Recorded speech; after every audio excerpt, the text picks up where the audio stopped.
Bangusin lang. Tuta mo. Sabi ko lang mo, kalawag. Ay, hindi ko alam. Pero pala dahil sabi nga nung kapitbahay namin doon yung nagtitinda ng ulam. Binigyan niya na lang kasi nakakahiya mga teacher yung mga lang. Tsaka makakahawa siya pag ano nga. Ayun na nga eh. Akala ko, ay, Mas tagil. Papatalan? ito ka doon sa pitaan ka. Ay, ako, yung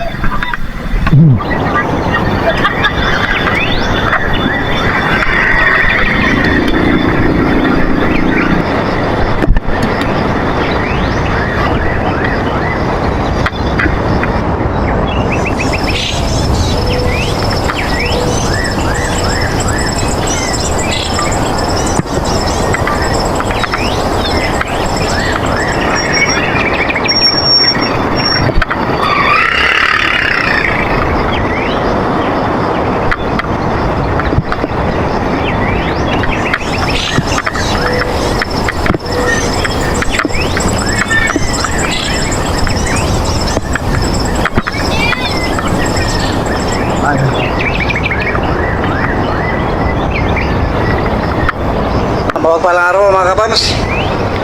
Habang tayo nasa scouting, nakita natin si Nanay Lani. At mayroon po siyang pinapakisuyo pa. Nilalapit po. At 3 months na po. 3 months na raw po. Kumahari po mapagpuunan ng pansin. Dahil ito pong nasa abang kalagayan. Isang senior citizen po at mag-isa na namumuhay.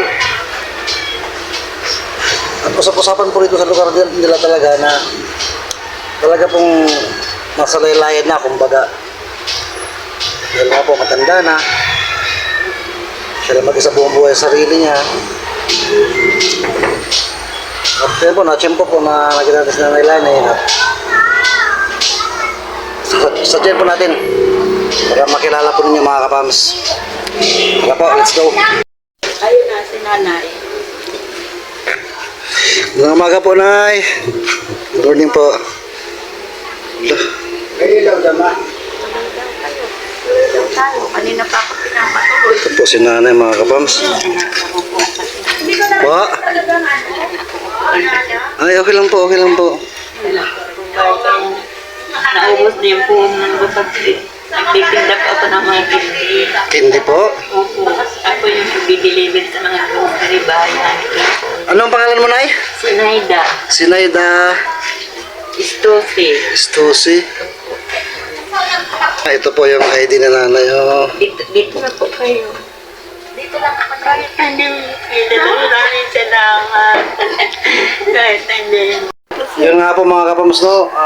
Kung sino pa yung may mga, hindi naman lahat, pero madalas, kung sino pa yung may mabuting kalooban, at bukas sa pagbibigay, tumutulong sa mga kapamilya, sa mag-anak. Pag dumating yung panahon na siya naman nangailangan, walang isa man ang lumilingon.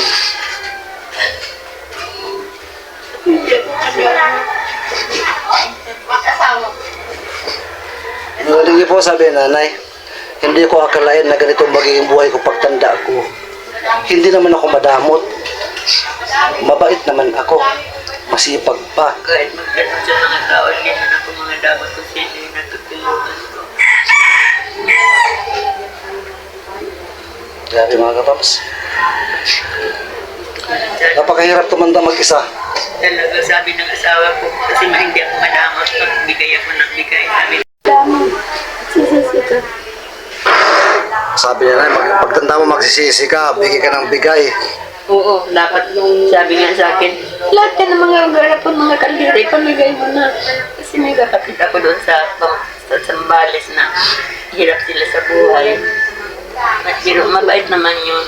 Kaya lang, napapayuhan nila na, ay, ito pala pinakakaanan nila na naiis-is kasi ako. Ngayon, ang is-is ko, doon ko din nila kasi bata pa ko na nagtatrabaho si Marcos. Wala pa akong alin sa mga katawan. Ngayon, linagay ko, inapilido ko. Soriano. Hindi yung pinili. Yung sa asawa mo ang ginamit mo. Tapos hindi naman kayo kasal. Hindi. Ngayon, tinatakot ako nila dito. Tinatakot nila ako. Makukulong daw ako dahil Hindi po, hindi ka po makukulong doon. Pinagbugan nga kung hindi sila sumasahod sa school. Kaya sabi ng pulis naawa sa akin, ba't ay naawa sa akin sila sinanla ko sila tapos yung kinukuha ko hindi binigay kasi meron pa daw ako. Kaya ngayon may tutulong sa amin ng pulis. Grabe naman yan. Sobra naman yan mga kapams na ginawa kay Nanay Liza. Nakampiyan pa nila kasi ang galing na nandyan na tintira dyan nun sa kabila. Alam mo yan? Yung SS po ni Nanay, yung ID niya, ang ginamit niya yung apelyido ng asawa niya. Ang problema, hindi sila kasal. Kaya ngayon, yun ang pinananakot sa kanya na makukulong daw siya. Kaya yung ID niya yun, nandun sa isang tao, tapos yun ang sumasahod ng SS ni Nanay monthly. Sana ma-action na ito, no? Kung sinong, may ideya po sa batas na ganyan. Kasi, kakalam ko po, hindi po, yan, pwede ka mag-change name eh. Change status, pwede rin. Kaya hindi po, grabe namang, ang tao, yung kasakiman. Naghihirap ako 2 taon dahil dyan sila ang sumasahod dyan ako sa pensyon. Sinungaling ako dahil sa pagpirma ko may retrato. Pagdapot ko sa pera may retrato. Pati kapatid ko kinasabot nila. Nagulat ako na sabi ng kapatid ko, baka ate nakalimutan mo, baka ikaw ang may problema. Kaya sa likod ko kasabot nila sinuntok-suntok ko yung kapatid ko. Kapatid mo yung nag-ganon sa'yo, sa SS? Hindi. Ibang tao. Ay, ibang tao? Kung ibang tao, pero yung kapatid ko parang kumampi doon sa nag-ano. Akala niya totoo. Akala ng kapatid ko, baka nagsinungaling ako kasi matanda na ako. Ngayon nagalit ako kasi hindi naman ako nagsinungaling kahit matanda na ako. Alam ko, naiintindihan ko naman. Kaya lang, Parang doon pa kumampi. Yung pa pinaniwalaan. opo, kasi kinuha sa akin ng isang kinsina, sila nagkuha. Sinanla ko ng 1 taon. Sa akin tumatakbo, gusto niya siya maghawak sa mga ID. Ay gusto ko maghawak sa, hindi naman ako madamot. Gusto ko lang ako maghawak sa ID. Mga ID kasi kung may kailangan ako, makakabili ako. Mahirap na hirap nga ako kasi pinagdodol ako nila. Yung ibang tao naman yan, naniniwala kasi ng babae, ang galing ng daldal eh. Kala mo totoo yung sinasabi. Kaya nagsumbong ako sa polis. Kasi pag natapos ko yun, sila daw ang tutulong sa akin.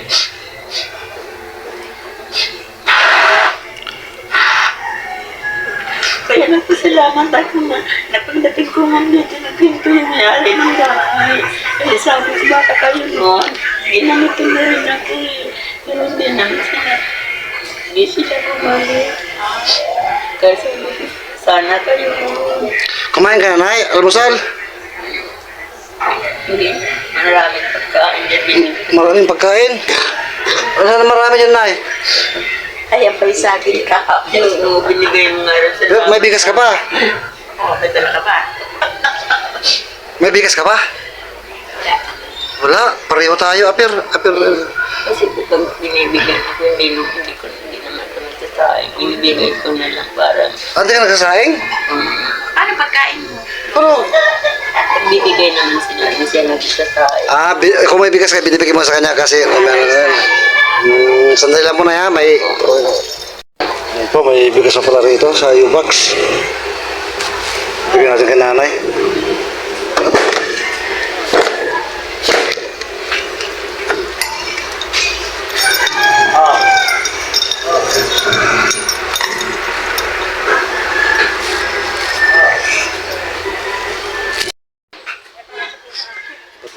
Nanay, mga kapatid.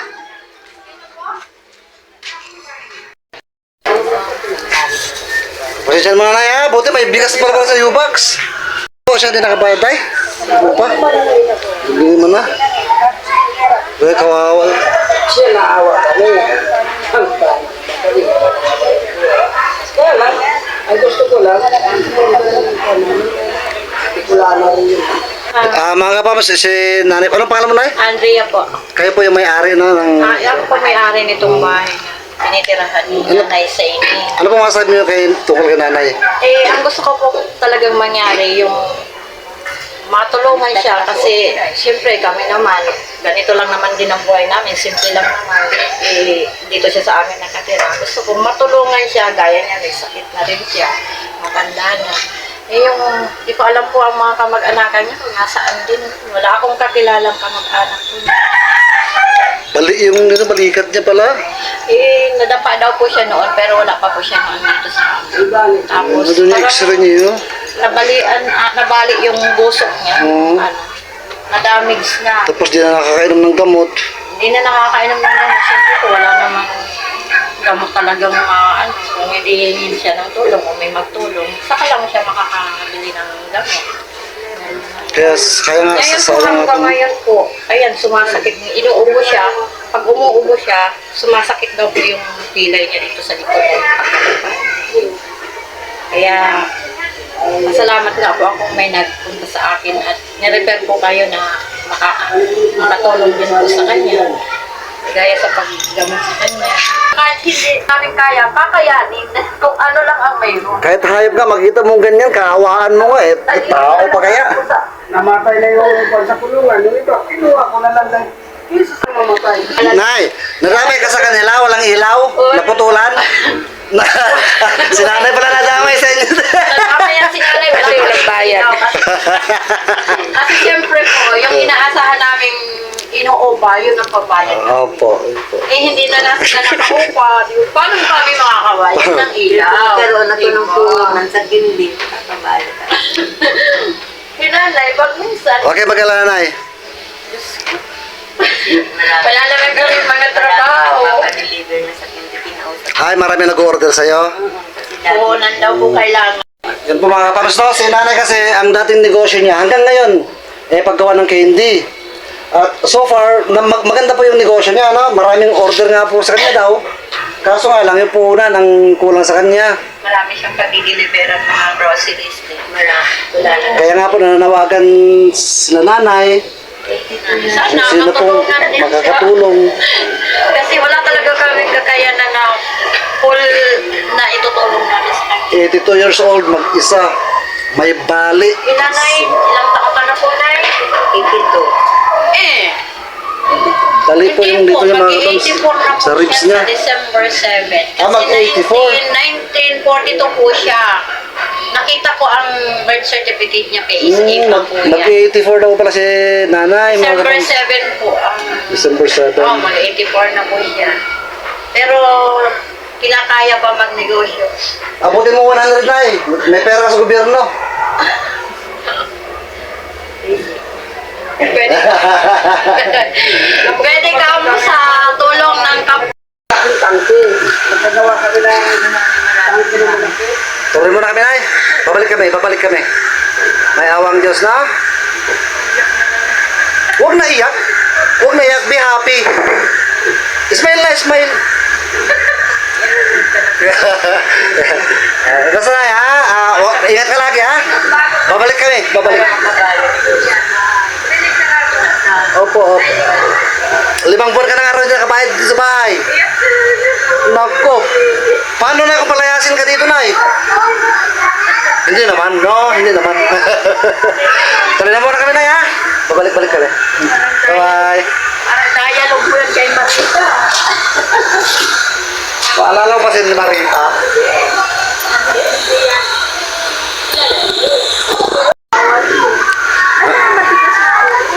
Tuloy mo na kami, Nay. Salamat po. Sana luluobin ng Diyos, makakabalik ka dito. Problema nga po eh. Sana nga po eh. Huwag mo nang problemahin. Magkaka-wrinkles ka niyan. Mahal magpapelo. Kasi dito sa akin, nakita ko yung Kaya nga po, siyempre. nila, lalo yung 4 na bata. Pag ginugutom sila dyan. Matanda. Sila po, Problema ko. may dahilan yan bakit sa inyo binigay ang sitwasyon na yan. siguro po. Salamat. Tuloy po muna kami. Thank you po. Tuloy muna kami tayo. Balik-balik lang kami. Tsunami na, matindi talaga to. Manahin nyo. Tahimik lang to. Galing mag-scout.